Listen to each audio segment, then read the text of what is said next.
कार्यक्रम में आप सभी का मैं हृदय से अभिनंदन करता हूं।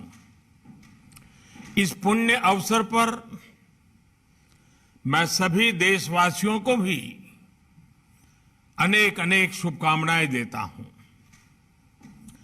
श्री अरबिंदो का 150वां जन्म वर्ष पूरे देश के लिए एक ऐतिहासिक अवसर है। उनकी प्रेरणाओं को, उनके विचारों को हमारी नई पीढ़ी तक पहुंचाने के लिए देश ने इस पूरे साल को विशेष रूप से मनाने का संकल्प लिया था। इसके लिए एक विशेष उच्च स्तरीय कमेटी गठन की गई थी। संस्कृति मंत्रालय के नेतृत्व में तमाम अलग अलग कार्यक्रम भी हो रहे हैं। इसी क्रम में पुडुचेरी की धरती पर, जो कि महर्षि की अपनी तपोस्थली भी रही है, आज राष्ट्र उन्हें एक और कृतज्ञ श्रद्धांजलि दे रहा है। आज श्री अरबिंदो के ऊपर एक स्मृति कॉइन और पोस्टल स्टैंप भी रिलीज किया गया है।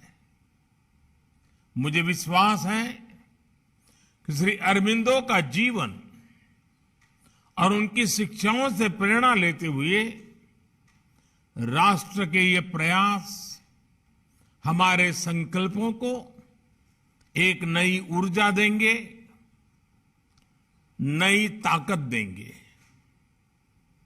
साथियों, इतिहास में कई बार एक ही कालखंड में कई अद्भुत घटनाएं एक साथ होती हैं, लेकिन आमतौर पर उन्हें केवल एक संयोग मान लिया जाता है।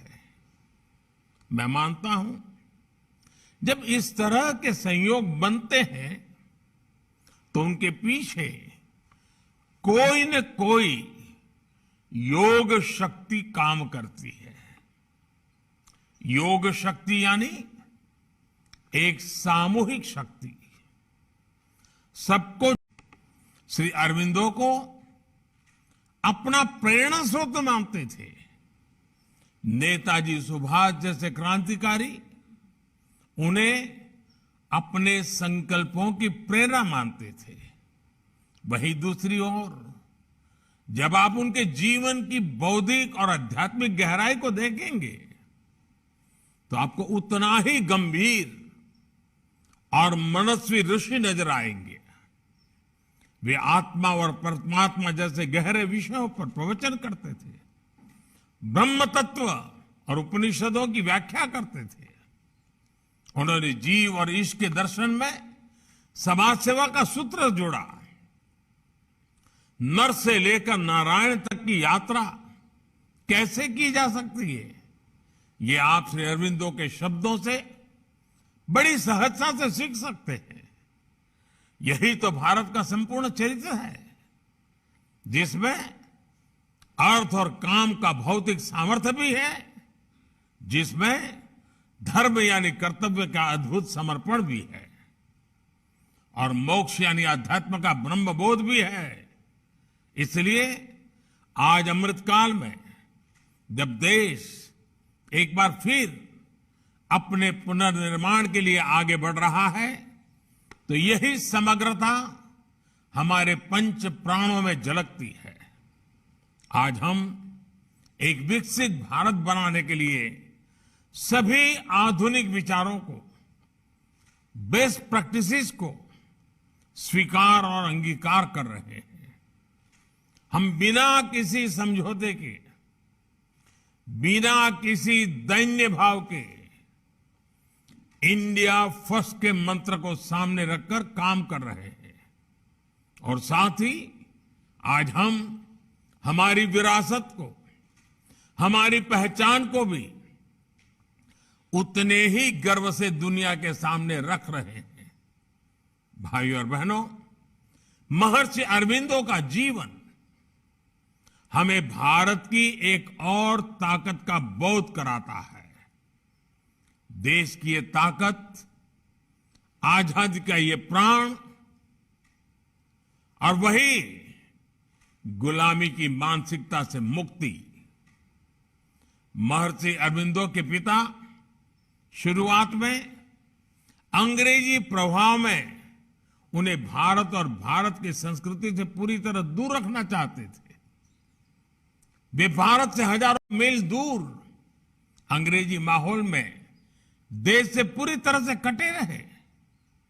लेकिन जब वो भारत लौटे, जब वो जेल में गीता के संपर्क में आए, तो वही अरविंदो भारतीय संस्कृति की सबसे बुलंद आवाज बनकर निकले। उन्होंने शास्त्रों का अध्ययन किया। रामायण, महाभारत और उपनिषदों से लेकर कालिदास, भवभूति और भर्तृहरि तक के ग्रंथों को ट्रांसलेट किया। जिन अरविंदो को खुद युवावस्था में भारतीयता से दूर रखा गया था, लोग अब उनके विचारों में भारत को देखने लगे। यही भारत और भारतीयता की असली ताकत है। उसे कोई कितना भी मिटाने की कोशिश क्यों न कर ले, उसे हमारे भीतर से निकालने की कोशिश क्यों न कर सके। भारत वे अमर बीज है जो विपरीत से विपरीत परिस्थितियों में थोड़ा दब सकता है, थोड़ा मुरझा सकता है, लेकिन वो मर नहीं सकता। वो अजय है, अजरा अमर है, क्योंकि भारत मानव सभ्यता का सबसे परिष्कृत विचार है, मानवता का सबसे स्वाभाविक स्वर है। ये महर्षि अरविंदो के समय में भी अमर था और ये आज भी आजादी के अमृतकाल में भी अमर है। आज भारत का युवा अपने सांस्कृतिक स्वाभिमान के साथ भारत की जयघोष कर रहा है। दुनिया में आज भीषण चुनौतियां हैं। इन चुनौतियों में समाधान में भारत की भूमिका महत्वपूर्ण है। इसलिए महर्षि अरविंदो से प्रेरणा लेकर हमें खुद को तैयार करना है। सबका प्रयास से विकसित भारत का निर्माण करना है। एक बार फिर महर्षि अरविंदो को नमन करते हुए आप सभी का हृदय से बहुत बहुत धन्यवाद।